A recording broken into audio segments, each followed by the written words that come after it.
Sejak dulu hingga kini, kematian hadir di antara manusia.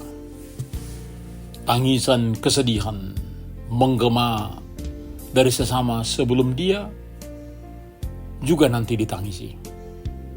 Tuhan Yesus yang lahir di dunia ini juga ikut mati sebagaimana yang lainnya.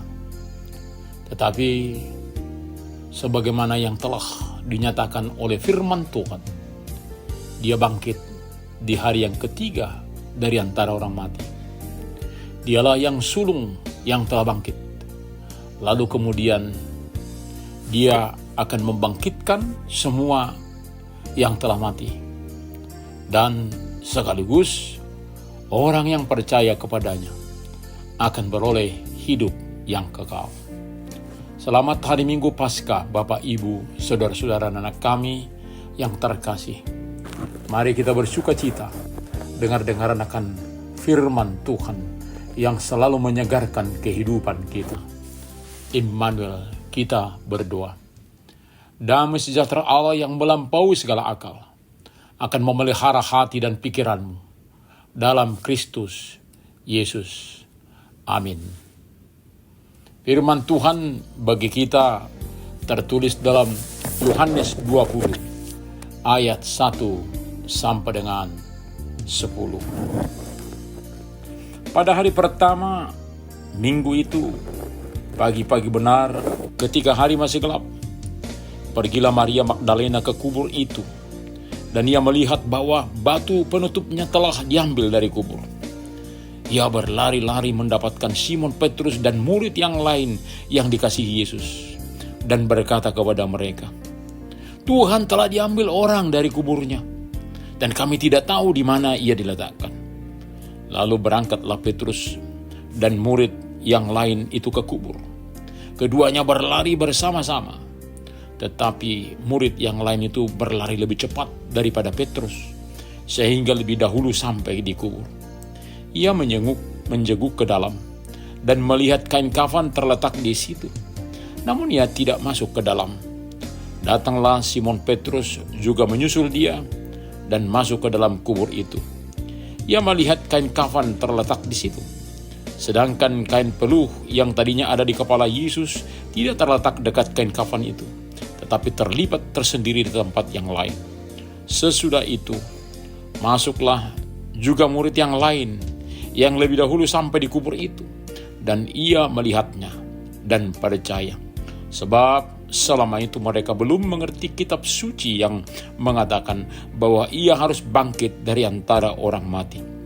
Lalu pulanglah murid-murid itu ke rumah.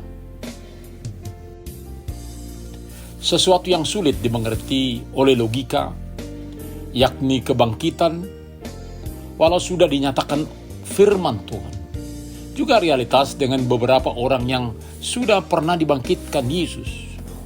Lazarus, orang muda dari kota Nain, putri kepala rumah ibadah Yairus. Lalu ketika kubur Yesus kosong, firman Tuhan yang sudah lama didengar, dipelajari, kembali berkarya untuk dipahami.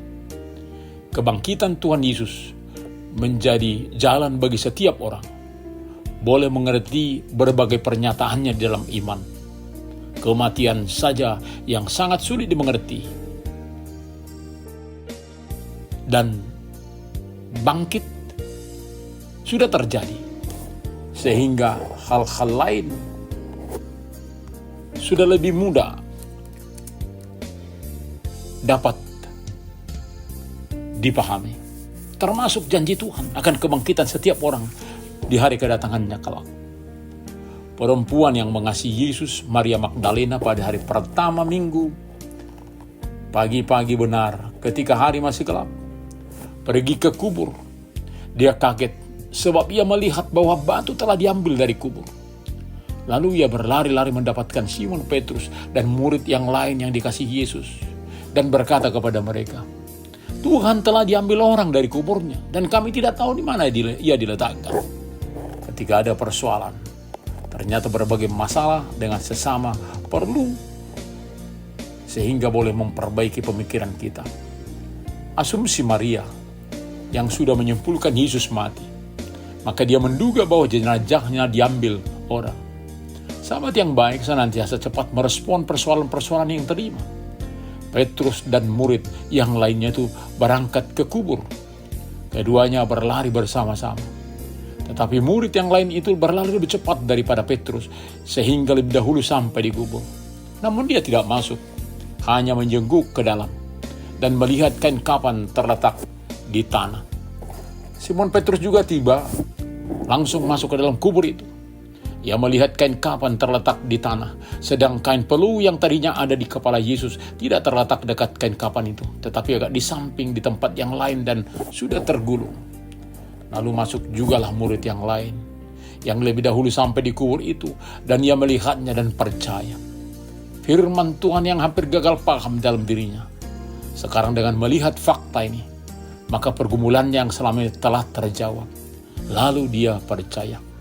Selama itu mereka belum mengerti isi kitab suci yang mengatakan bahwa ia harus bangkit dari antara orang mati.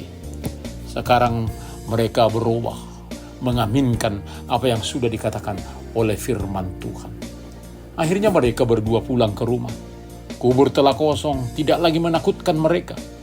Lalu menceritakan hal yang telah disaksikan, sesuatu yang penting untuk diberitakan. Namun akhirnya Yesus yang bangkit menyatakan diri kepada murid yang 11 dan bagi banyak orang. Kesaksian para murid ini membuka hati kita, memahami firman Tuhan, dan memberi kita sukacita akan kebangkitan kita. Ternyata kematian tidak lagi menghancurkan mental kita, sebab Tuhan sudah mengalahkannya melalui kebangkitan yang kita peringati saat ini. Amin. Mari kita berdoa. Terima kasih Bapa untuk keselamatan kami yang Engkau telah berikan melalui penebusan Yesus Kristus. Dia telah bangkit, maka kami juga percaya bahwa kami juga akan bangkit dan akan bersama Engkau dalam kehidupan yang kekal. Biarlah kasih sayang-Mu boleh dimengerti banyak orang, sehingga segala hati yang berduka boleh diteguhkan oleh semangat kebangkitan. Terima kasih Bapa. Hanya dalam nama Tuhan Yesus kami berdoa. Amin.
Terimalah berkat Tuhan. Tuhan memberkati engkau dan melindungi engkau. Tuhan menyinari wajahnya kepada engkau dan memberi engkau kasih karunia.